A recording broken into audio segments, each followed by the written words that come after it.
So anyway, we just finished filming week 31 of CSONS at Home. It's the official start of lockdown 2, and it's the American elections. And totally unintentionally, we have gone a bit American with our vibe, but more because we wanted to do something wholesome and comforting rather than anything else. You say wholesome and comforting, I might say dirty. Well, dirty is a word we like to use. Yeah. Apart from the extremely refined pudding from our wonderful Kelly. Anyway, let's talk you through it so you can see what you're buying. This is the starter. Josh, roll on. So we've got some nice Swedes from Hare Hill that we've turned into kind of a chipotle style slaw with some apples and spring onions and things. We've got some Springfield chicken wings that we've sort of done barbecue style.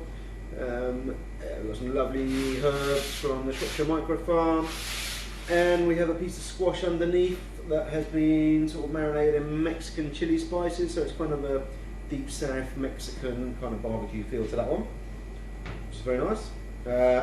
Main course? The main course, I guess, it's got some classic American aspects. So we've got a biscuit that's somewhere like between a scone and a bread to have sort of on the side.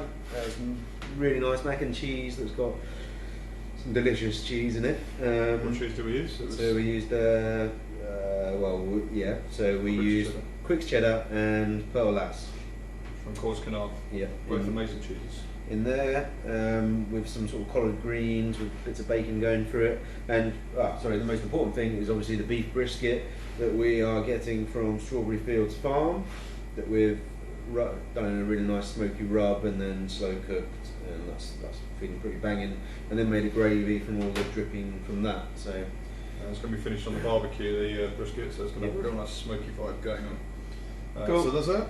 And then, last but not least, we have a pretty incredible dessert that has used the pumpkins from Great Live up near Bayston Hill, a new supply that we just sort of found. And it's like a pumpkin custard tart, so we've got like a pumpkin puree going through the custard, and it's pretty banging, cream cheese frosting, and then the candied pumpkin seeds. So I hope you all enjoy.